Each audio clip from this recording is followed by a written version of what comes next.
Namaste, gods, goddesses, and emissaries of light. This is Dr. Shreya Tayen, also known as Empress 1111. If you're new to my channel, please hit the like button, subscribe, and do not forget to hit the notification bell so you can be updated on my latest and my current videos.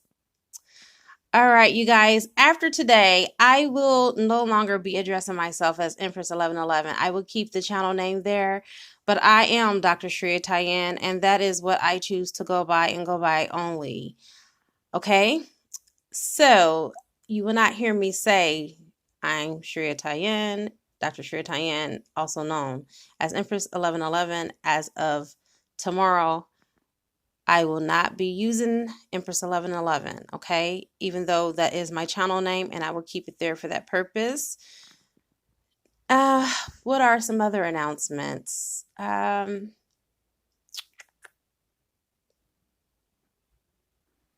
Oh, tomorrow I will not be on YouTube. I will not be uploading a video. I need to pour back into my own person, my own self, my own healing.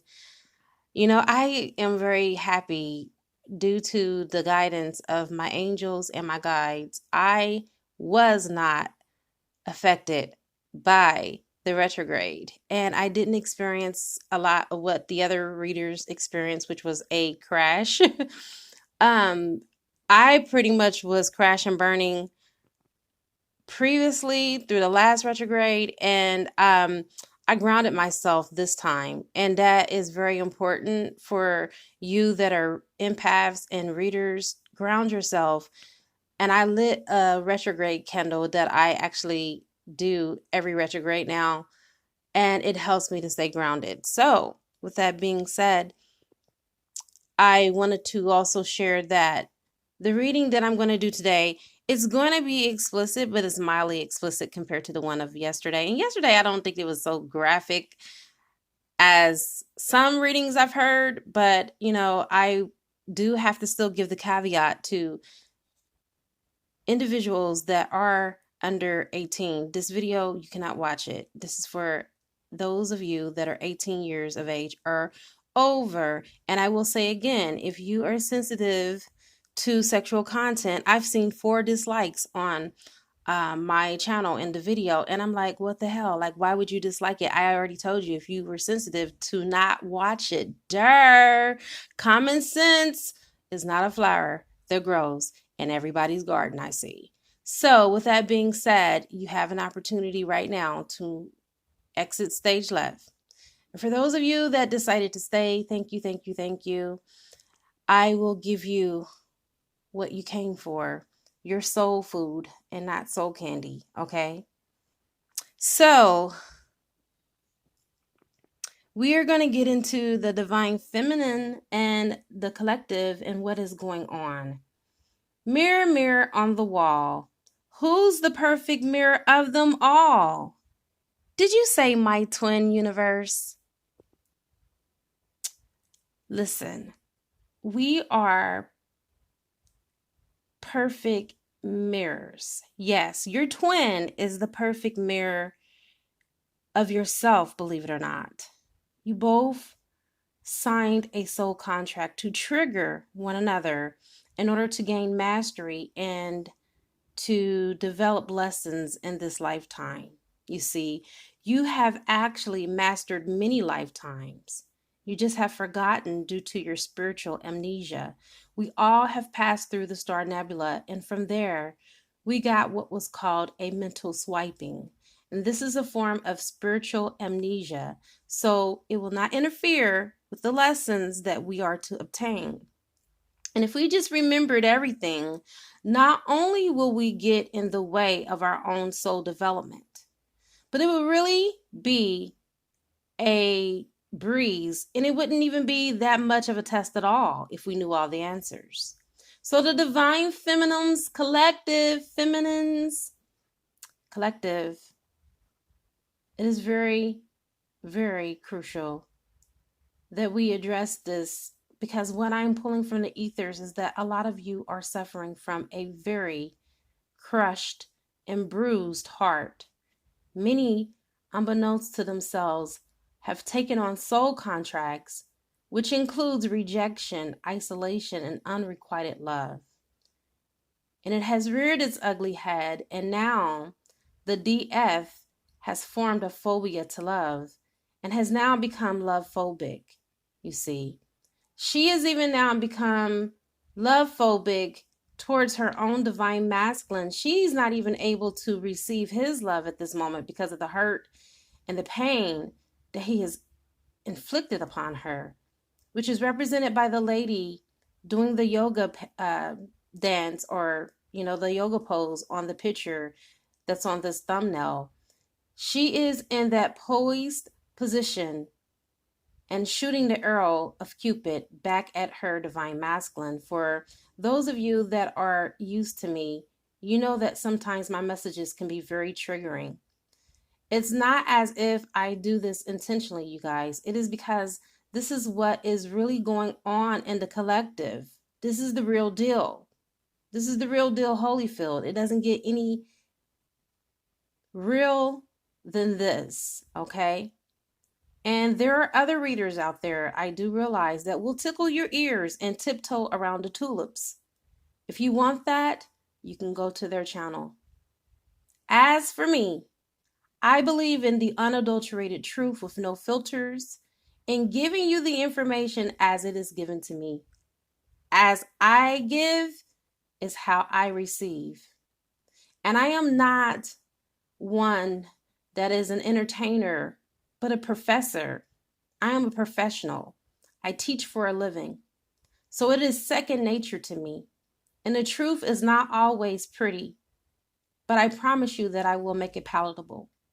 And the hardest thing that there is for each and every last one of us is to face our own ugly, our own deflections within ourselves. It is so easy to point out all the flaws in others, including our divine masculine. So you are being called today through divine eminence and illumination to get your house in order for you to be successful on your journey. And if you think for 1 second that you can approach this from a 3D standpoint, you can think again.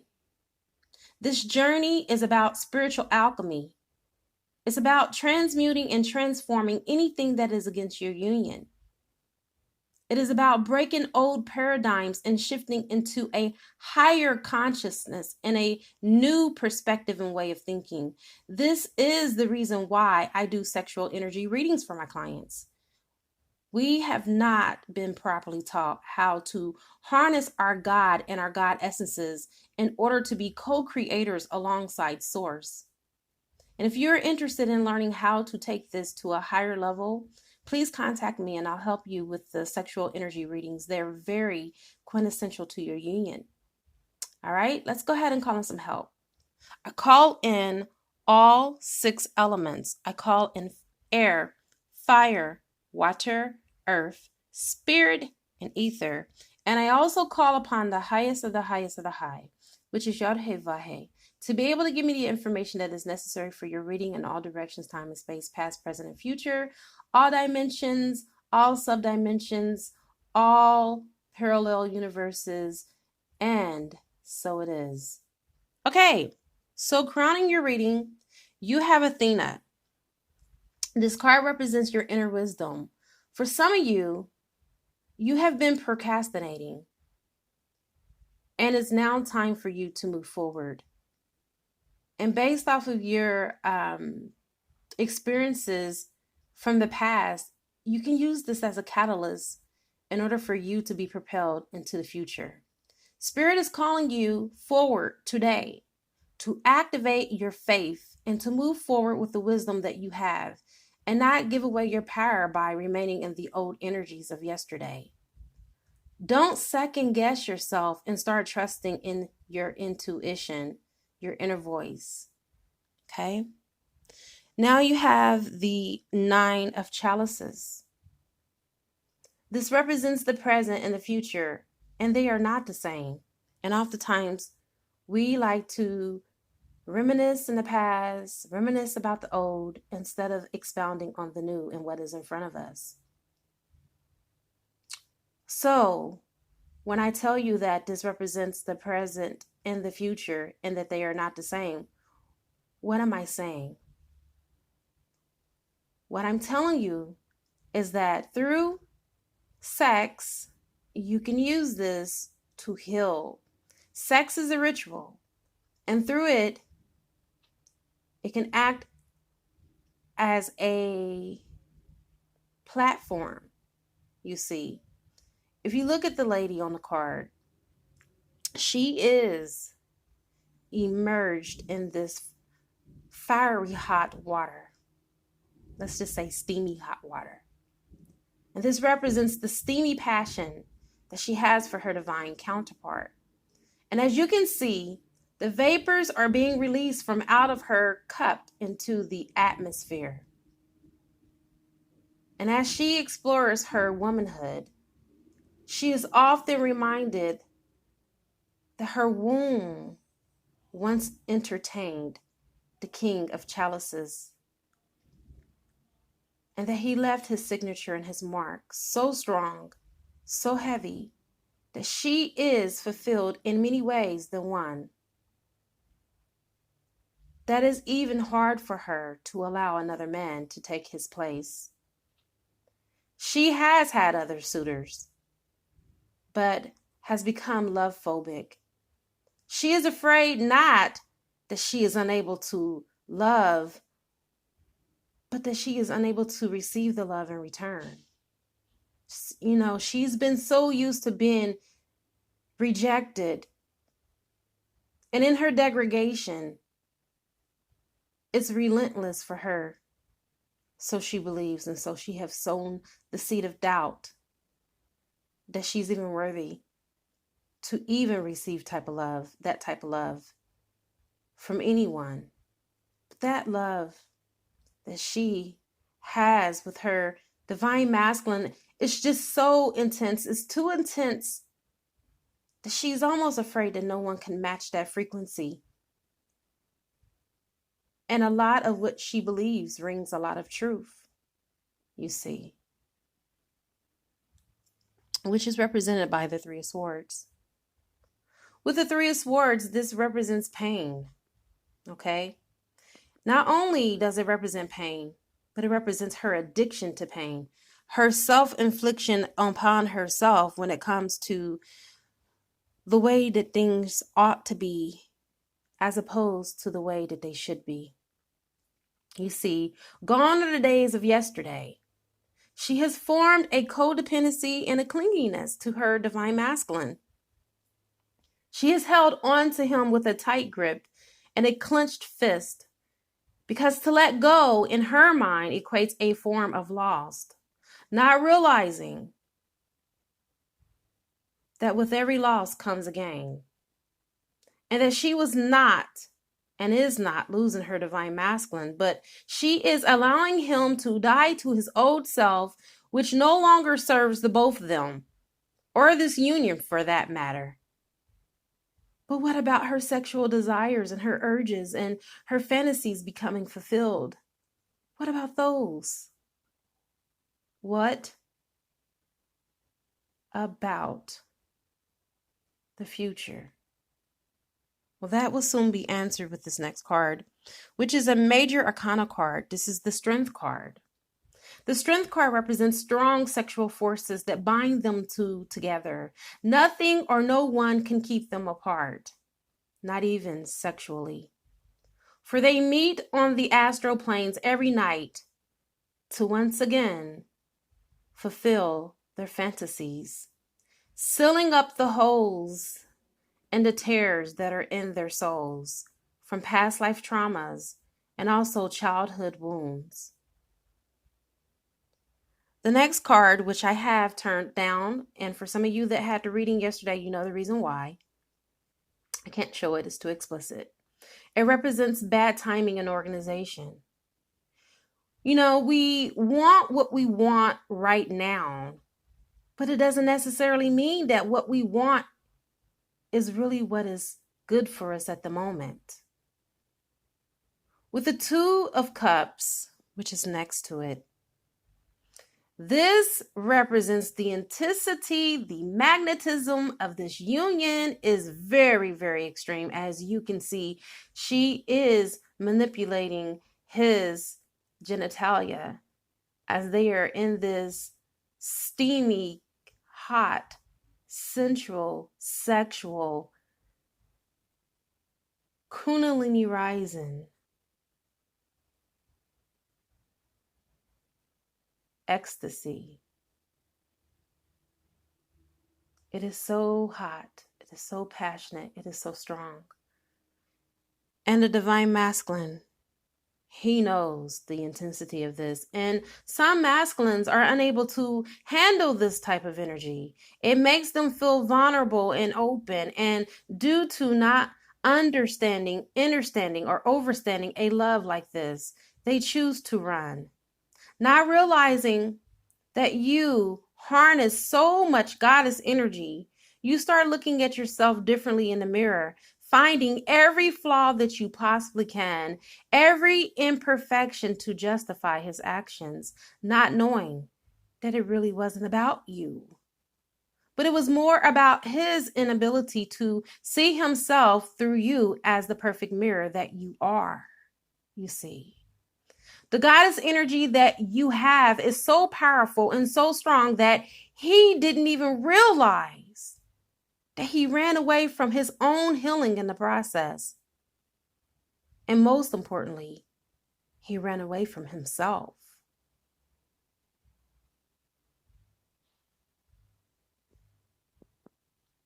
With the Eight of Pentacles, this very foundation was a solid foundation that this union once stood on. The divine feminine represented that pillar, and she still represents that pillar. And unbeknownst to the divine masculine, he broke her, leaving her destitute. So in her harsh reality, she has turned her heart off as a defense coping mechanism, as if it was going to numb the pain somehow. But instead, each day, without realizing the pain, it just continued to grow stronger and stronger and stronger.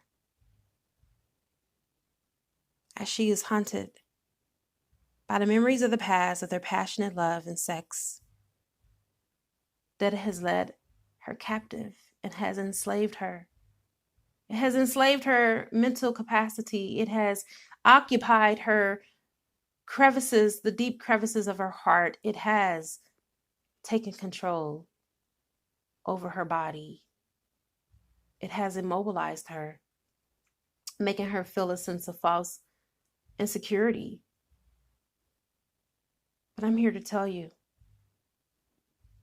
that the King of Swords have come to cut through this illusion. It is in reverse. And this does represent the masculine. You see, if it was in an upright position, it would represent his power. But the King of Swords being pulled in reverse, it's telling me that this energy that I'm pulling from this card, it lets me know that he is not in a place of power. He's not in his emperor power. And if he was, he will be able to rise above his own insecurities and iniquities and support the foundation in which was laid. But instead, in his own instability to see himself, he ran away from his perfect mirror. But like always, being the true loyal companion that you are, divine feminines, you need to know. You have the Ace of Swords. That is ending your reading. And it represents a determination, a very strong determination at that. You are more than now than ever able to stand in your true sovereignty as the sovereign being that you are. Through spiritual alchemy, you have gained the high priestess position, learning through transmutation and sexual alchemy. The time does indeed heal all wounds. Right now, you are suspended in time. It does not exist in your world. You have bent time. You have learned that through your mastery. And you see very often that this twin flame journey, it's not about unconditional love only. That's a part of it. But we often forget that there's another portion that's connected to it. And this is unconditional faith. Seeing beyond the physical plane of existence that what God has promised us in our hearts will become fulfilled. Rest your laurels on knowing that all you have to do is just be in a natural ebb and flow, not setting up resistance to the process, but just be in the state of being and allowing. Because from here, we do live in a present moment. And it's called the present because it is truly a gift. And it is the only place in which we can create our reality. And I have come to the conclusion of your beautiful reading. It is a good karma to like, share, comment, subscribe, leave a love donation if you feel inclined to, or you can purchase a gift from my gift registry through Amazon. You can see me on the other side as well for the extended version for $11.11. Join me there so we can continue your healing. I now wrap you in my love, and I cloak you with the light of Christ consciousness. And so it is, everyone. Namaste.